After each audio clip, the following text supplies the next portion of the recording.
بسم اللہ الرحمن الرحیم رب یسر ولا تعسر وتمم بالخیر وبک نستعین یا فتاح علی. ہم یہ جو نقشہ آپ کے سامنے لکھا ہوا ہے یہ ہے حضرت ابراہیم علیہ السلام کی آج کی تک کی تاریخ کا ایک مختصر سا خلاصہ. کیونکہ اس وقت جو دنیا میں جو قومیں رول کر رہی ہیں یا جن کا نام جن قوموں کے ہاتھ میں قیادت ہے ان کی سائیکی، ان کا انداز، ان کی تاریخ کو سمجھنا ہمارے لیے ضروری ہے. قرآن کریم میں بھی شاید اللہ تعالیٰ نے اسی وجہ سے جو پہلی دو صورتیں ہیں سورۃ البقرہ اور سورۃ آل عمران، یہ اسی لیے شاید پہلے لکھی گئی کہ مسلمانوں کا واسطہ ان دو قوموں سے تا دیر رہے گا کہ ان یہودیوں کی پوری نیچر، پوری ان کی فطرت کہ وہ کس طرح انکار اور اس بات کی منزلیں طے کرتے ہیں، کس طرح ان کی چالیں ہوتی ہیں، کیا کیا ان کا کردار ہوتا ہے. اس سے پورا بحث پوری سورۃ بقرہ میں پوری تاریخ ہے ان کی. اسی طرح عیسائی سورۃ آل عمران میں عیسائیوں کی پوری ڈیٹیل سے تاریخ ہے کہ وہ کیا تھے، کیا کر سکتے ہیں، کس طرح کی کیا ان کے طریقہ کار ہوتے ہیں، اور کفر کی کس کس جگہ سے وہ گمراہ ہوئے. یہ ساری ہمیں معلومات وہاں سے ملتی ہیں.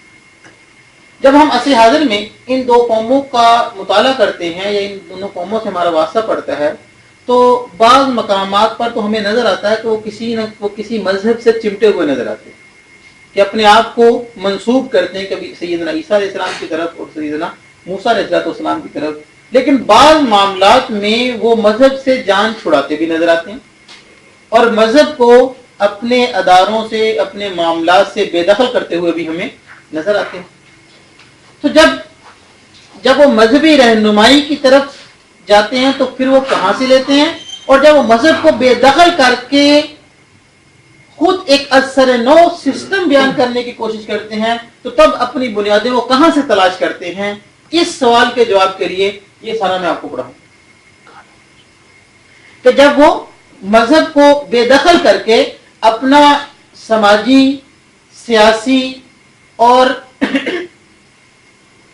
اپنا معاشرتی ڈھانچہ تعمیر کرنے کے لیے وہ کن بنیادوں پر کھڑے ہوتے ہیں اور کس جانب رجوع کرتے ہیں جہاں سے اپنا سیاسی، سماجی اور معاشرتی نظام لانے کی کوشش کرتے ہیں. ٹھیک ہے، جیسا کہ آپ جانتے ہیں کہ حضرت ابراہیم علیہ السلام کے دو بیٹے تھے، سیدنا اسماعیل اور سیدنا اسحاق علیہ السلام. سیدنا اسحاق علیہ السلام کے بیٹے تھے حضرت یعقوب. حضرت یعقوب کے بیٹے تھے یوسف، یہودا، بنیامین. یہ ان کے جو قرآن جی ان کے بیٹوں کا جو ذکر ہے، ان کے بڑے بیٹے کا نام تھا یہودا. حضرت ابراہیم علیہ السلام تاریخ سے پہلے تقریباً آج سے تقریباً 4000 سال پہلے اندازہ تاریخ کے مطابق پہلے پیدا ہوئے اور کنان عراق کا علاقہ، وہاں کے باشندے. اور جب آپ جانتے ہیں کہ یہ کنان عراق کے باشندے مصر میں کیسے آئے، جب حضرت یوسف علیہ السلام کو کنویں میں پھینکنا اور یوسف علیہ السلام کا مصر کی تخت نشین ہونا، ٹھیک ہے، یہ ساری داستان آپ کے ذہنوں میں. حکومت حضرت یوسف علیہ السلام نے کی ان کے بیٹوں میں بھی رہی اور قوم عمالقہ پر بنی اسرائیل کا، یعنی حضرت اسرائیل، حضرت یعقوب کا لقب تھا اسرائیل، جس کا معنی بنتا تھا عبداللہ، اللہ کا بندہ. تو ان کے بیٹوں سے جو نسل آگے پروان چڑھی، جو پیدا ہوئی، وہی بنی اسرائیل کہلائی. اور یوسف علیہ السلام کے بیٹوں نے حکومت کی، اور جب پیسہ، دولت، جاہ و حشمت انسانوں میں آتی ہے تو پھر کچھ سرکشی اور کچھ نافرمانیوں کے جذبات بھی زیادہ ابھر گئے۔ پھر ہوا یہ کہ قوم عمالقہ کے ہی سردار فرعون جس کو کہا جاتا تھا، انہوں نے ان سے حکومت چھین لی، بنی اسرائیل والوں سے حکومت چھین لی۔ پہلے جو فرعون مصر پر غالب آیا وہ انہوں نے تو بنی اسرائیل کا اکرام کیا کہ آپ انبیاء کی اولاد ہو، آپ اچھے لوگ ہو، ان کا بڑا اعزاز اکرام انعام ان سے کام لیا۔ لیکن جب حکومت مکمل طور پر ان کے ہاتھ میں آ گئی، ایک فرعون گیا، اس کے بعد دوسرا، تیسرا، تو ان فرعین مصر کا رویہ بنی اسرائیل کے ساتھ وہ نہ رہا جیسا کہ پہلے تھا، اور تقریباً چھٹا فرعون تھا جس وقت حضرت موسیٰ علیہ السلام بنی اسرائیل کے لیے نجات دہندہ کے طور پر تشریف لائے۔ اور فرعون یہ والا فرعون جو حضرت موسیٰ علیہ السلام کے زمانے میں آیا تھا، اس میں حضرت موسیٰ علیہ السلام نے قوم کو جب توحید کی دعوت اللہ کی طرف بلایا تو فرعون بھی مخالف تھا، تو انہوں نے وہ آپ سارا واقعہ جانتے ہیں کہ وہ کس طرح دریا میں غرق ہو گیا اور بنی اسرائیل حضرت موسیٰ علیہ السلام کے ساتھ دریا کو عبور کر کے نکل گئے۔ جب دریا عبور کیا تو جہاد کا حکم ملا، وہ ساری داستان آپ جانتے ہیں۔ جہاد کا حکم ملا تو اس قوم نے جہاد کرنے سے انکار کر دیا کہ ہم ایسی زبردست ایک قوم کے ساتھ جہاد کیسے کر سکتے۔ پھر اسی میدان تی میں حضرت موسیٰ علیہ السلام، حضرت ہارون علیہ السلام دونوں کی وفات اسی میدان میں تھی، جب وہ قوم بنی اسرائیل جو آپ سارا واقعہ جانے میدان تی میں جو گردش کر رہے تھے کہ صبح کو شام تک وہیں پہ رہتے، کسی جانب کو رستہ ان کو نہیں مل رہا۔ ان کے بعد حضرت موسیٰ علیہ السلام کے بعد، حضرت ہارون علیہ السلام کے بعد حضرت یوشع بن نون، یہ وہی ان کے حواری ہیں جو جب وہ مچھلی لے کر سفر پر گئے تو جو ساتھ حضرت یوشع بن نون، یہ وہی صحابی ہیں جن کو بعد میں ان کو نبوت ملی اور یہ بنی اسرائیل کے نبی بنے۔ ان کے بعد حضرت کالب علیہ السلام، ان کی قیادت میں وہ بنی اسرائیل جو میدان تی میں بھٹک رہی تھی، انہوں نے ان کی قیادت میں پھر جہاد کیا۔ کرتا ہے فطرت کے اصولوں کی نگہبانی، یہ بندہ صحرائی، یہ مرد کوہستانی، کہ جب اس ناز و نعمت میں پلے ہوئے نہیں، اس صحرا میں جن لوگوں نے پرورش پائی، پھر ان لوگوں نے حضرت کالب علیہ السلام کی قیادت میں جہاد کیا، اور بنی اسرائیل نے ایک دفعہ فلسطین کے علاقے کو فتح کر لیا اور وہاں پر اپنی حکومت قائم کی۔ بنی اسرائیل پر کچھ دور ایسا بھی رہا ہے جس میں بنی اسرائیل نے کوئی ان میں قیادت نہیں تھی، صرف خانہ بدوشی والی زندگی گزارتے کہ ایک علاقے سے دوسرے علاقے میں جہاں پر بکریوں کے لیے گھاس پھوس ملتا وہاں پر یہ آباد ہو جاتے اور اس طرح کی زندگی گزارتے۔ اور ان کے باہمی مشاجرات، باہمی تنازعات، باہمی لڑائی جھگڑوں میں انہوں نے اپنے اپنے علاقوں میں قاضی کے طور پر کچھ لوگ قاضی حضرات مقرر کیے ہوئے تھے، جس کو بنی اسرائیل کی تاریخ میں قاضیوں کا دور کہا جاتا ہے، کہ جس دور میں انہوں نے اپنے باہمی تنازعات میں ان سے فیصلہ کروا دیتے اور اپنی زندگی گزارتے۔ اسی اسنا میں موسیٰ علیہ السلام کے بعد قاضیوں کے دور میں ان لوگوں نے گزارش کی اس وقت کے پیغمبر حضرت سموئیل علیہ السلام سے کہ آپ ہمارے لیے کسی بادشاہ کو منتخب فرمائیں، کہ ہمارے قبائل پر کوئی ایک منتخب بادشاہ ہو۔ تو انہوں نے طالوت کو مقرر کیا کہ یہ تمہارا بادشاہ ہوگا۔ بنی اسرائیل میں یہ پہلے بادشاہ تھے جو نبی نہیں تھے لیکن بادشاہ تھے، وگرنہ ان کی قیادت جس طرح سیاسی سطح پر جس طرح روحانی سطح پر انبیاء کرتے، اسی طرح سیاسی سطح پر بھی ان کی رہنمائی انبیاء کرتے تھے۔ طالوت علیہ السلام کے لشکر میں ایک فوجی، ایک سپاہی مرد جوان تھا، حضرت داؤد، جن کو بعد میں اللہ تعالیٰ نے نبوت کے لیے منتخب فرمایا، حضرت داؤد علیہ السلام. انہوں نے مد مقابل فوج کے جو بڑا سپہ سالار تھا جالوت، اس کو قتل کیا. اللہ تعالیٰ ان کی مقبولیت عوام میں پھیل گئی. اللہ تعالیٰ نے ان کو بعد میں نبوت عطا کی اور یہ بادشاہ بھی بنے. اس کے بعد ان کے بیٹے حضرت سلیمان علیہ السلام بادشاہ مقرر ہوئے، اور اللہ تعالیٰ نے ان کو ایسی بادشاہی عطا فرمائی کہ اس سے پہلے اور اس کے بعد کبھی بھی کسی کو ایسی بادشاہی نہیں ملی. اور ان کا درمیان میں آپس کا ڈفرنس تقریباً 300 سال کا ہے. حضرت موسیٰ علیہ السلام کا اور حضرت سلیمان علیہ السلام کا ذکر تقریباً اتنا ہے. اور یوں کہہ سکتے ہیں کہ بنی اسرائیل کا، یہودیوں کا عروج وہ ان کے زمانے میں نہیں بلکہ اس سے 300 سال بعد حضرت سلیمان علیہ السلام کے دور میں ان کا ہولڈ اور ان کا عروج آیا. حضرت سلیمان علیہ السلام نے بیت المقدس تعمیر کیا اور آل اوور دا ورلڈ، تقریباً ساری دنیا پر انہوں نے حکومت کی، اور اپنا جو دارالخلافہ تھا، دارالحکومت تھا، وہ بیت المقدس کو بنایا. مصر سے بیت المقدس کو دور نہیں، تقریباً 600 کلومیٹر کا، اس سے بھی کم کا فاصلہ. اور انہوں نے اپنی جو ریاست قائم کی اس کا نام، سلیمان علیہ السلام نے جو اسٹیٹ قائم کی اس کا نام انہوں نے رکھا تھا یہودا. یہودا نام کیوں رکھا تھا؟ اس لیے کہ بنی اسرائیل کے، یعنی اسرائیل کے حضرت یعقوب کے جو بیٹے تھے 11، ان میں سے بڑے بیٹے کا نام یہودا تھا. اس لیے انہوں نے اس پوری اسٹیٹ کے کنٹرول، یہ اسٹیٹ کا جو نام رکھا وہ تھا یہودا نام رکھا. سلیمان علیہ السلام کے بعد تخت نشین ہوا ان کا بیٹا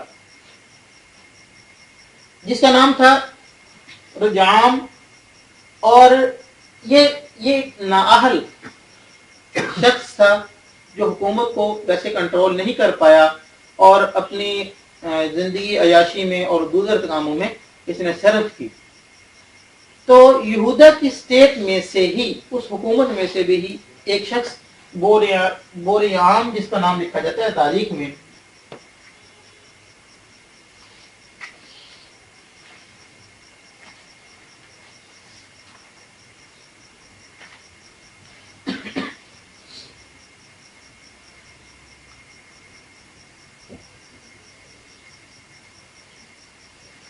یوربعام، جس نے سلیمان علیہ السلام کے بیٹے کی مخالفت کی، اس کو عوامی حمایت بھی حاصل تھی، تو اس نے اس اسٹیٹ کے اندر ہی ایک دوسری اسٹیٹ کی بنیاد رکھی، دوسری مملکت کی بنیاد رکھی. لہذا بنی اسرائیل اب یہودی ریاست 2 حصوں میں تقسیم ہو گئی. اس نے جو اسٹیٹ رکھی اس کا نام اس نے رکھا اسرائیل. لہذا یہودی ریاست اب 2 حصوں میں تقسیم ہو چکی ہے، یہودا اور اسرائیل. یہودا اور اسرائیل. یہ لہذا اللہ تعالیٰ نے ان کی رہنمائی کے لیے جو پیغمبر آتے رہے، کبھی یہودا میں، کبھی اسرائیل میں، کبھی یہودا میں، کبھی اسرائیل میں، اس طرح ان کی رہنمائی کے لیے، بت پرستی اور دیگر خرافات سے ان کو دور کرنے کے لیے آسمانوں سے اللہ تعالیٰ رہنمائی کے لیے پیغمبر نازل فرماتے ہیں. یہودیوں پر جو کٹھن حالات گزرے، جس وقت جو ان کا زوال کا دور گزرے، وہ 2 بڑے دور تھے. ایک تھا بخت نصر کا حملہ، اور دوسرا تھا انتبوکس، ایک بادشاہ تھا، اس نے حملہ کیا تھا. یہ یہودیوں کی 2 تاریخیں ملتی ہیں. یہ تاریخ یعنی حضرت عیسیٰ علیہ السلام سے، حضرت عیسیٰ علیہ السلام کی پیدائش یہاں، عیسیٰ علیہ السلام سے 586 سال قبل بخت نصر یہ قوم عمالقہ کے ایک بت کا نام تھا نصر. تو اس کے پائے میں پڑا ایک چھوٹا سا بچہ تھا جس کو اٹھایا گیا، تو اس کا نام انہوں نے بخت نصر اپنے بت کے نام پر رکھ لیا. پھر جب وہ بڑا ہوا، بادشاہ بنا، جیسے بھی، تو اس نے اسرائیل پر فلسطین پر اس نے حملہ کیا اور فلسطین پر حملہ کر کے یہ دو ان دونوں کو بھگا دیا اور بہت سارے بندے مارے, اتنے بندے مارے جو باقی جو زندہ بچ گئے ان کو قیدی بنایا اور بابل شہر میں جا کر ان کو قید کر دیا. ان کے عورتوں اور بچوں کو قیدی بنا کے لے گیا اور ان کو جو جوان مرد تھے ان کو مار دیا. یہ وہی زمانہ تھا کہ جب بیت المقدس کی کو تہ و تیگ کر دیا اس نے, اور جب حضرت عزیر علیہ السلام کا واقعہ جو قرآن میں لکھا ہوا نا, وَإِذْ خَاوِيَةٌ عَلَىٰ عُرُوشِهَا, جب وہ دیکھ کے گزرے اس وادی میں سے تو کہنے لگے فَأَنَّىٰ يُحْيِي هَٰذِهِ الْأَرْضَ بَعْدَ مَوْتِهَا, کون ہے جو زندہ کرے گا اس ویران کھنڈرات کو کہ جس کی چھتیں منہدم ہو چکی, گھر کھنڈرات بن گئے تھے اور کوئی حیات نام کی چیز نہ تھی, کون زندہ کرے گا ان کو ان کے مرنے کے بعد. عزیر علیہ السلام وہاں سے گزرے تو حضرت عزیر علیہ السلام کا جو سارا آپ واقعہ جانتے ہیں, فَأَمَاتَهُ اللَّهُ مِئَةَ عَامٍ, اللہ نے ان پر 100 سال کے لیے موت طاری کر دی اور وہ پڑے 100 سال بیت گئے, گرمی سردی خزاں بہار موسم کا آنا جانا ہوتا رہا. جب 100 سال بعد اللہ تعالیٰ نے ان کو اثر نو دوبارہ ان میں حیات ڈالی تو کہا کہ کم لگی, قال یومن او بعض یوم, یا اللہ ایک دن یا دن کا کچھ حصہ ٹھہرا رہا, اور میں نہیں بل مئۃ عام, تو پورا 100 سال سویا رہا. فانظر الی حمارک, اپنے گدھے کی طرف تو دیکھ, فانظر الی طعامک, اپنے کھانے کو دیکھ, فانظر الی حمارک, اپنے گدھے کو دیکھ کیا تھا. پھر دیکھتے دیکھتے ان کے سامنے ہڈیاں بھوسا اور سارا جڑا اور وہی جیتا جاگتا گدھا بن گیا جیسا کہ وہ حضرت عزیر کا گدھا. بعد مفسرین نے لکھا کہ آپ حضرت عزیر اس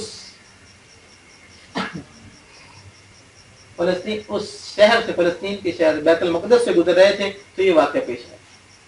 جب حضرت عزیر علیہ السلام کو دوبارہ 100 سال گزرنے کے بعد, درمیان میں 100 سال گزر چکا ہے, بابل کی اسیری میں پڑے ہوئے تھے, تو بخت نصر بادشاہ سے فارس ایران کے بادشاہ نے کچھ معاہدات کیے جس کی بدولت ان کو اسیری سے, غلامی سے, قید سے نجات ملی اور یہ دوبارہ لوگ آ کر آباد ہو گئے بیت المقدس میں. جب حضرت عزیر علیہ السلام 100 سال میں جب حضرت عزیر علیہ السلام دوبارہ اللہ نے ان کو زندہ کیا تو شہر بیت المقدس بھی آباد ہو چکا تھا. اب اختلاف ہے یہودیوں میں کہ کون سی کس کی کتاب زیادہ سچی ہے. ہمارے پاس جو تورات کے مجموعہ جات ہیں, تورات کے جو ہمارے پاس نسخے ہیں, اس میں سے کون سی ٹھیک ہے کون سی ٹھیک نہیں ہے, تو یہ اختلاف چل رہا تھا یہودیوں میں. ہے تو عزیر علیہ السلام نے فرمایا کہ میں تمہیں بتاتا ہوں کون سی ٹھیک ہے, تو انہوں نے ساری تورات پڑھ دی. اب اس کو ویریفائی کیسے کیا جائے گا کہ انہوں نے ٹھیک پڑھی ہے. تو ایک شخص ان میں سے بولا کہ وہ میرا جب جاتے ہوئے نا تو میرے فلاں باپ نے مجھے نا فلاں جگہ پر میرے باپ نے بتایا تھا کہ میں نے جو گڑھا کھود کے نا وہاں پہ دفن کی ہوئی تھی, وہاں پہ تلاش کرتے ہیں مل گئی تو ٹھیک ہے. تو انہوں نے تلاش کی تو وہاں سے ان کو بائبل ملی, وہ مل گئی, تورات مل گئی. پڑھے جا رہے ہیں, وہ دیکھتے ہیں کہ ہاں بالکل ٹھیک ہے. اب وہ لوگ حیران پریشان تھے کہ ایک آسمانی علم کسی انسان کے سینے میں محفوظ ہو جائے, ایسے کیسے ہو سکتے. حضرت عزیر کا اور کوئی واقعہ نہیں ہے, جیسے کہ یہودی کہتے ہیں عزیر ابن اللہ, عزیر اللہ کے بیٹے ہیں. عیسیٰ کہتے تھے عیسیٰ ابن اللہ, عیسیٰ اللہ کے بیٹے. تو عیسیٰ علیہ السلام کو تو کچھ معجزات ہیں کہ ممات کو حیات میں بدل دیتے ہیں. مٹی کا پرندہ بنا کر پھونک مارتے وہ اڑ جاتا ہے. کوڑے اور نبینے آدمی, کوڑے والے مرد پر ہاتھ پھیرتے وہ شفایاب ہو جاتا ہے. اندھے اور مادر ذات نبینے پر ہاتھ پھیرتے ہیں کہ وہ بینا ہو جاتا ہے. ان کا تو کوئی ایسا معجزہ نہیں. ان کا معجزہ یہ تھا کہ انہوں نے ایک الہامی کتاب ان کے سینے میں محفوظ تھی, اس لیے انہوں نے کہا کہ نہیں عزیر کوئی عام شخص نہیں ہے, عزیر ابن اللہ, عزیر تو اللہ کا بیٹا. بہرحال یہ خطا لگی یہودیوں کو. بخت نصر کا ایک حملہ یہ ہے. اچھا یہ میں آپ کو اس کے بعد یہ تاریخ, اتنی کی تاریخ آپ کو